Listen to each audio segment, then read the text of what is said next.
Do you want to know what the best strategies are for serving for both adults and juniors, especially from a high performance angle? Well, stay tuned. I'm going to give you some elite tactics and strategies for the serve. Hey, it's Chris Lewitt back with you on another Prodigy Maker tennis show. I want to talk about serve strategy, and I have some definite opinions about what should be taught with serve strategy, especially to high performance juniors and adults. So if you're an adult watching or listening to the podcast, I think you'll get a lot of value out of this. But as a high performance junior coach to many #1 juniors in the United States, I want to share with you the way I see serve development, especially for kids. And I'll try to break it down into a couple different segments, but the first topic, the first subject is the slice and the kick. So there's a lot of confusion about when you should hit the slice, when you should hit the kick, when you should teach the slice, when you should teach the kick, in which order. That's a common question that I get from parents and coaches. We have a lot of coaches who like to watch the show or listen to the podcast. Basically, what I usually do is teach the flat or the slice first and then kind of rock the kick serve, all under 10 though. I try to get all three of the serves sort of in place under 10, so that's pretty advanced, that's pretty accelerated. But sometimes you go with what a kid shows you. Like sometimes you'll have a kid who shows up with a kind of a natural topspin serve, and you just kind of work with that. I wouldn't shut that down to try to be rigid about the order in which I teach the serves to children, for example. Same with adults. Like some adults have a good slice. Some adults favor a kick. I've had high performance adults who come to me who really have a natural kick serve. And so usually I'll try to work with what a student has, and I think that's the best way to go. Try to build up confidence in the serve that the player does naturally, and then try to, add on the additional 2 serves, because you have to master 3 serves to be a great player. We know that. The only exception is for girls. Sometimes with young girls and even high level older girls, like national level or ITF level, sometimes I will just teach 2 serves, the slice and the flat. I tried to teach the kick as much as possible. It's kind of a separate discussion talking about gender and what serves to teach by gender. But in general, for most kids, you want to develop 3 serves. That's mastery. And for boys, it's always 3 serves. There are examples of girls who are winning at the professional level with only 2 serves, a flat and a slice. So there isn't some exception. But you kind of look at the player in front of you as a coach or a parent, and you try to think, all right, what serve do they do naturally well? Like if they hit a good flat serve, okay, we'll kind of keep building that. And maybe you try to add 1 more serve. You don't try to teach all the serves at a time. In my experience, it's better to teach 1 serve at a time and then try to add on 1 serve when the player shows some mastery. It's very difficult to learn all the serves at once. I think that will probably be a tough road unless you got like a really super talented kid, motorically talented. But usually I start the kids with a flat and a slice. And I think the slice in general, I'm speaking in generalities, is a little easier to teach than a kick. But it depends. Like I said, some kids have a good kick serve from a very young age, like 7, 8, 9, and you kind of work off of that. Certainly don't shut down a good serve to teach a specific order based on your philosophy. Try to teach what the kid does well, build off of what they do well, and then try to add the serves from there. But I like to see under 10. I teach a lot of accelerated, I have an accelerated methodology. I try to build things in young players. That's how I got my reputation as a maker of prodigies, a coach who develops a lot of elite young kids, because I try to sort of push the limits of what you can teach a young kid. So I think between 6, 7, 8, 9, 10, you can develop all the serves. You can have a kid with a good slice, a good flat, and a good kick. So let's assume you're starting to develop those things. What's the most important strategy related to those serves. And I would say to you that with young kids, the number one, this for probably for adults too, number one strategy comes from Spain, and it's you want to use wide serves, angles. So you want to serve to the sides. You don't want to serve too much up the center of the court. And the reason is you want to teach kids, you want to teach players to open up space, to learn how to create space and set up the first shot, making the opponent run, basically, create openings in the court. And I think that is kind of a lost art. I can't tell you how many times I've seen players come to visit me in Manchester, Vermont, at my club here, and they serve a high percentage of serves down the middle, and that means they're always bringing the rival to the center of the court. So they're always, in effect, helping the other player, helping the opponent get better court position. So you're assisting the rival into getting into good position to start the point. And that's the opposite of what you want to do when you serve. When you serve, you want to put the opponent in a precarious position, in a disadvantageous position. And I think this is like the number one strategy talk that you could have with your son or daughter. We have a lot of parents who watch the show. Or if you're a coach, we have a lot of coaches who enjoy the program. If you're out there coaching, I would say that's the number one strategy to explain to kids and also adults.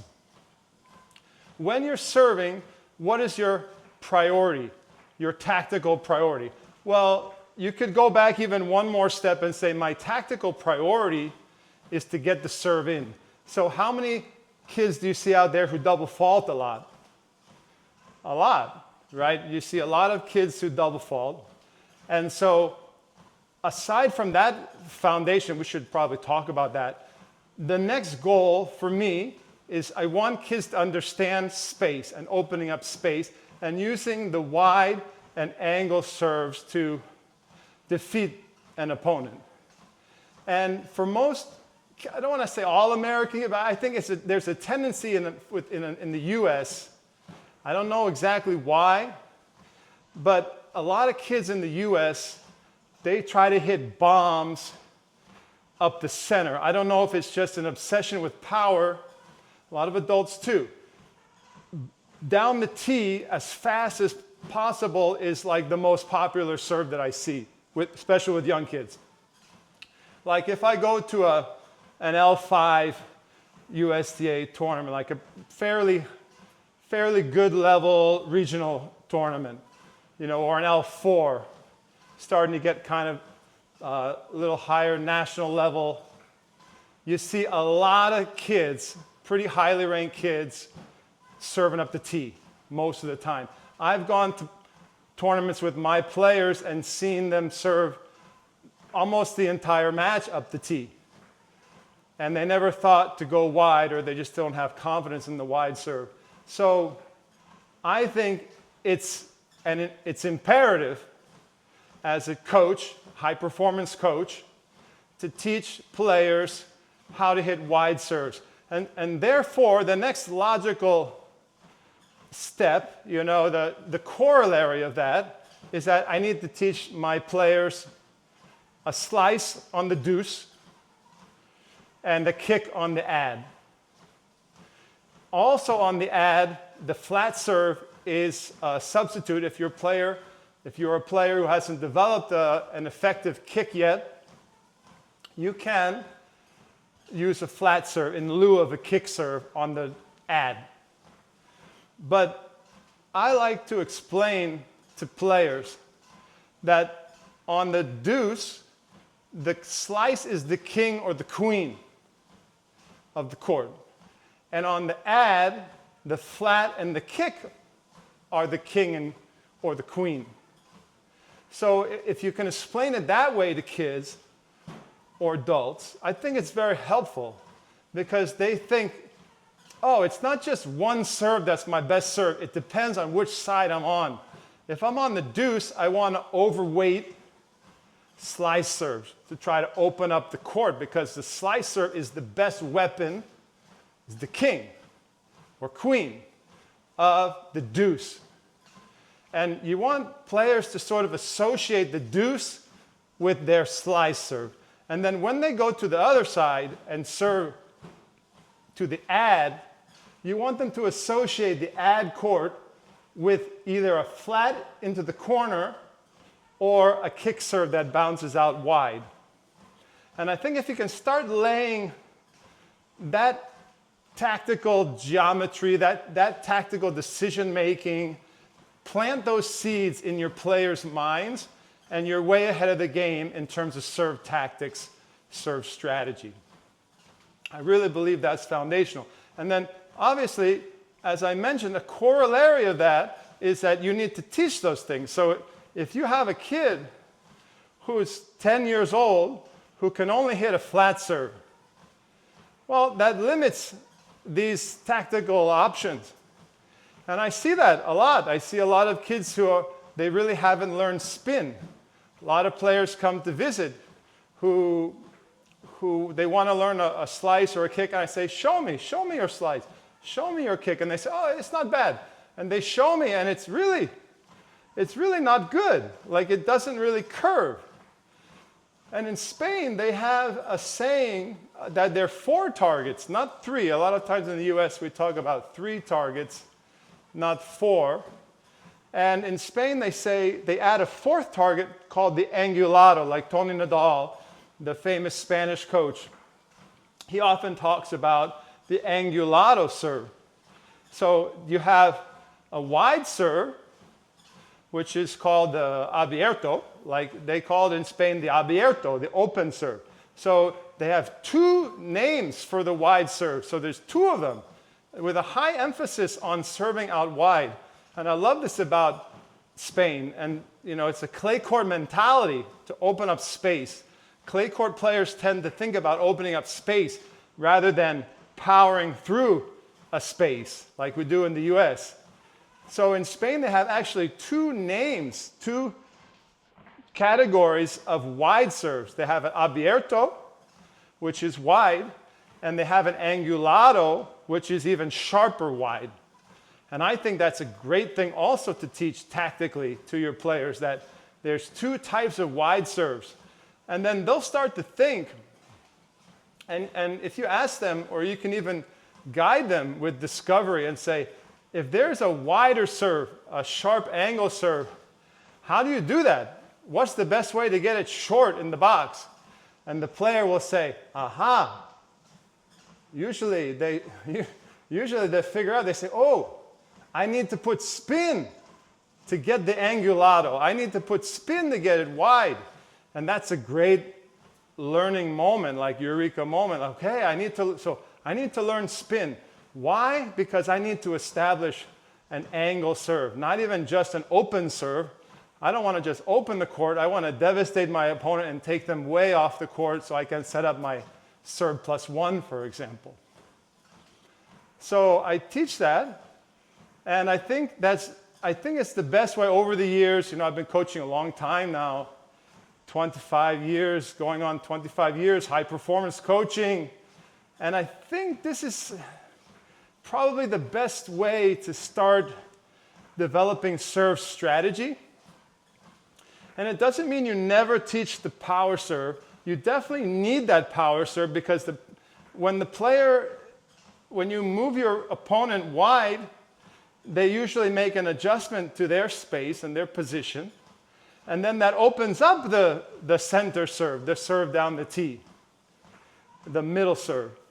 And there's also the body serve that a lot of kids don't realize. That's another conversation, but teaching the player to hit a good body serve is also very, very good strategy.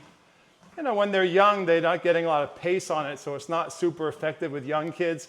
But certainly, I would plant that seed as well, is that I don't always have to go wide or tee. I can also go body, especially with a slice or a kick or a hard flat serve into the hip.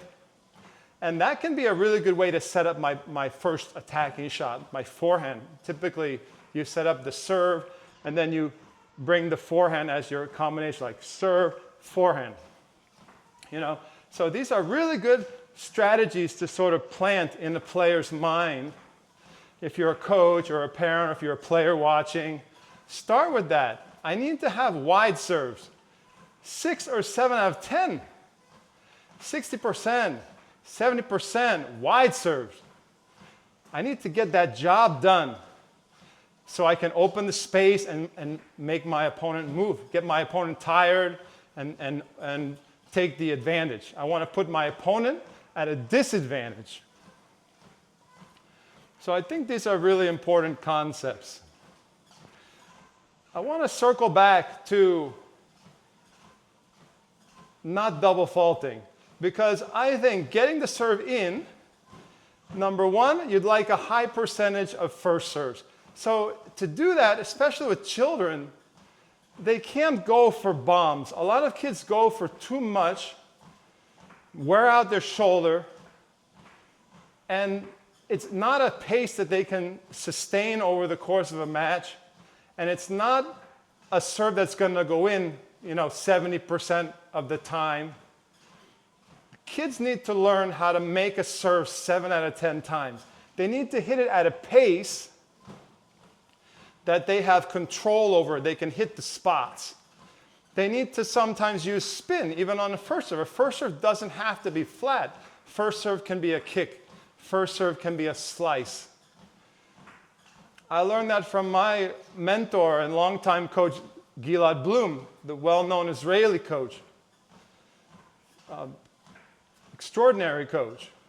And he taught me that you don't want to hit all the serves at your maximum.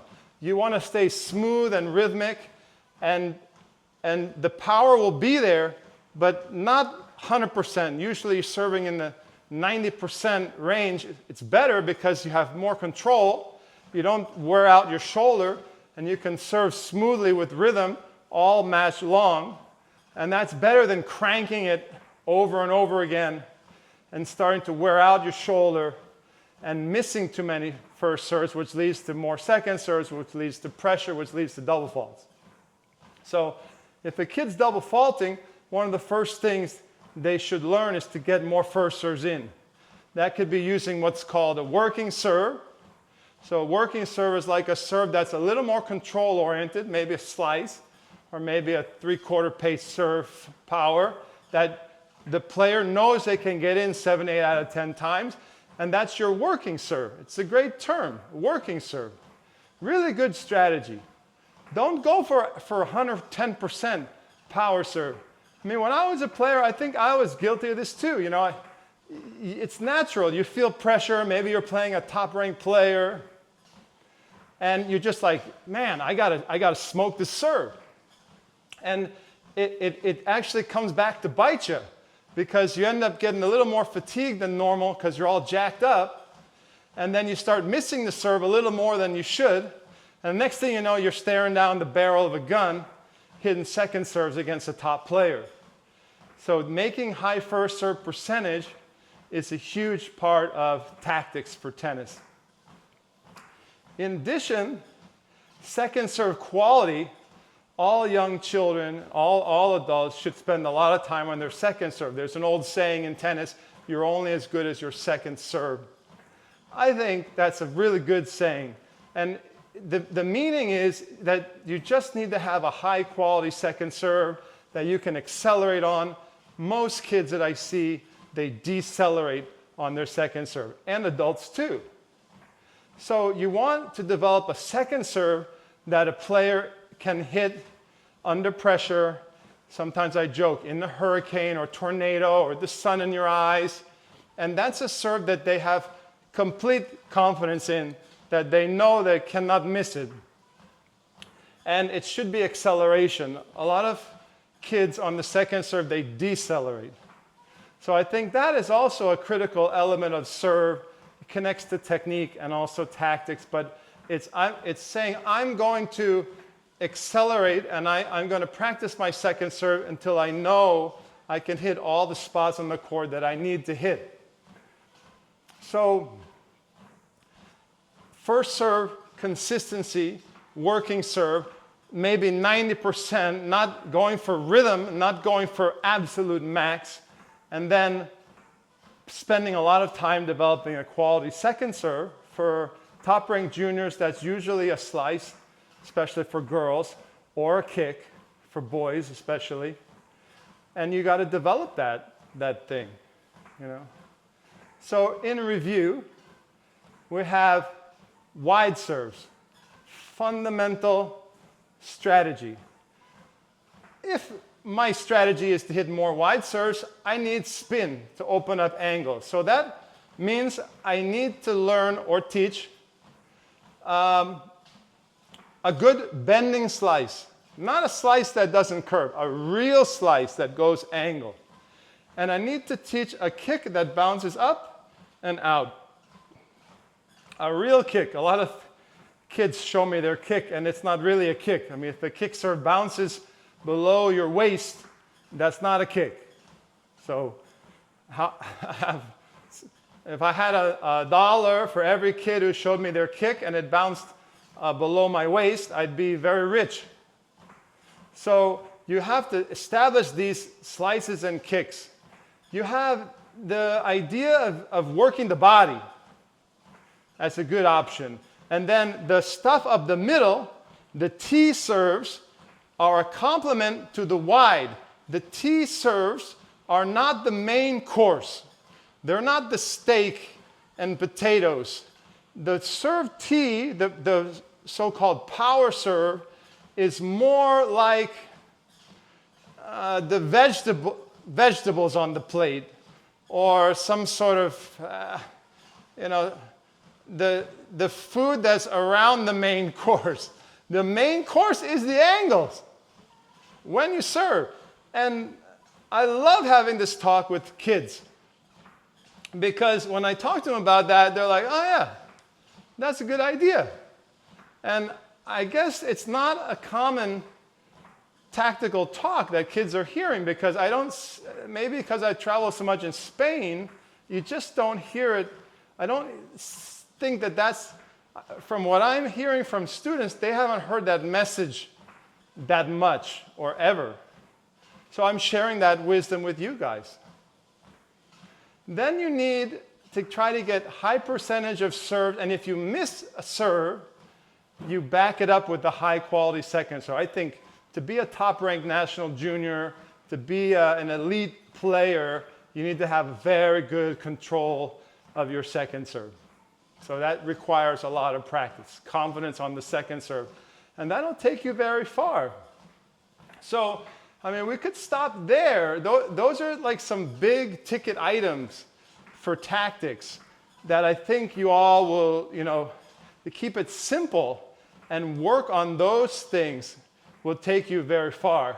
And as you can see, when you consider those building blocks of strategy, it sort of guides you into the training. That means you have to spend time on all those areas when the kid is young, especially under 10, to master those things, because you'd like to see some mastery, by 10, by 11, by 12. You don't want a kid at 12, for example, who can't hit a decent slice, can't open up the angles, can't hit a good kick, having trouble serving, 30% first serves. That is a recipe for underperformance. You want to have a kid who's very, very consistent. Doesn't have to be super fast. Don't fall into the speed trap. The goal is to hit spots like a sniper at a good speed, 80%, 90%, but rhythmic and accurate. Rhythmic and accurate would be the way I would describe it. And that takes a lot of maturity. I think if you're a coach or a parent, you got to have a real talk with your kids, your students, and say, look, buddy, it's not going to help you to blast that thing over and over. And you're going to get once in a while an ace. But a lot of times you're going to miss, and it's going to put pressure on your second serve. And a lot of times that flat serve come in, and guess what? A lot of people don't realize a flat serve that's coming in fast around the hip level is sometimes easier to return than a spinny serve. A slice serve that stays low and curves.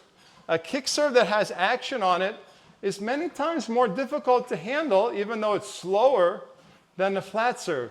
I think that's a revelation for most children out there. Because for most kids, they're thinking power is everything. The harder I hit it, the more I'm going to win my serve. And it's actually sometimes the opposite. I'm not saying it doesn't help to have big velocity. If you've got a gun, it's good to go and sometimes shoot the gun. But you always have to be mindful of your serve percentage. And if your serve percentage is dropping, it's very dangerous as a player. If your percentage is dropping, kids should be aware of the simple math. If the the percentage is dropping down below 50%, 40%, 30%. I've had students play matches, and we have it on Swing Vision, they made 20% first serves. They got a few aces, so they felt great. And then you look at the statistic, they're serving 20%, 30%, throwing in too many double faults. I think what I'll leave you with as a goal for the match is 0 double faults per set. At the most, 1. Maybe you allow a player 1 double fault, so that's 2 in a match. And you're looking to get that serve percentage in the 70% range. And I think if you combine these concepts, these basic strategies, along with those goals, you're going to have like very mature, very professional-looking junior servers. And without those guardrails, without those guidelines, I think when kids serve, they're kids. It's chaos. They're disorganized, and sometimes they're predictable. They serve, always to the same spot without a lot of variety. And so as a player gets older, definitely you'd like to start building in more and more variety on top of the foundation that I mentioned. And that could be maybe a discussion for a future pod or another video. But so imagine you have the foundation, you get the master of the 3 serves, you teach a kid to open space, put their opponent at a disadvantage. You teach them a body serve, you teach them a working serve, you work on rhythm and accuracy, right? And then on top of that foundation, you can start to stack variety, unpredictability, and disguise is another one. Technically, disguise is huge. I don't think a lot of coaches work on disguising the serve, so making it look unpredictable. That's a big part of serving well that I work on as the players get more advanced. But I hope that helps you guys. Some good serve strategy talk. Let's keep it simple. Let's focus on those building blocks. And then, yes, for each player, there may be some more advanced patterns, some more advanced plays that you put in the playbook that they like to work specific to their game. And then on top of that foundation, you have individualized game plans versus an opponent. Maybe you're playing a lefty. Maybe you're playing a player who struggles with high backhands. Maybe you're playing a player who's got a weaker side on the return. That's very common, that one side returns better than the other. So stacked on top of this foundation that I'm showing you guys, you can build out specific patterns, variety, and specific game plans depending on your opponent. And that's what individualized tactics will be. So, for example, let's say I'm playing someone with a very good two-handed backhand on the ad side. Maybe I'm going to mix up my kick serve more. I'm not going to kick it as much out to the two-hander because they have amazing two-handed return, and I might kick it more body or even kick more to the forehand, which you wouldn't normally recommend that you hit a kick serve to someone's forehand up the middle of the court. But against that particular player, they may have an amazing two-handed backhand return. And on the pro circuit, and in college, I played guys like that who have unbelievable two-hand returns. And you have to sort of stay away from that return sometimes. You have to sort of mix it and be careful, even if the overarching meta strategy is to open up space. Maybe that two-hander is real dangerous. So you see what I'm saying? You have the foundational patterns where you teach the young kids mastery of the three serves, and then as they get older, you develop these customized individual game plans. So that's what I would recommend to you guys. Is it the only way to develop world-class servers? Of course not. I'm sure some other great coaches out there maybe have a different philosophy and game plan, but this has worked very well for me, and I think it's backed up from a lot of wisdom that I learned in Spain from some of the best coaches in Spain, like Luis Bruguera and Pato Alvarez. And so I think it's a proven approach. And I've had a lot of success developing top-ranked juniors with this philosophy. So guys, let me know what you think. Did I miss anything in terms of the most important tactics we should teach in terms of serve strat, in terms of the strategy when serving? Let me know if I forgot anything that you think is critical. Drop a comment, and please check out our other podcasts. We've got all the podcasts up on YouTube, and you can also listen to the show on iTunes, iTunes podcasts, and on Spotify and all your major podcasting platforms. Guys, I appreciate you watching the show. I'll see you next time. God bless.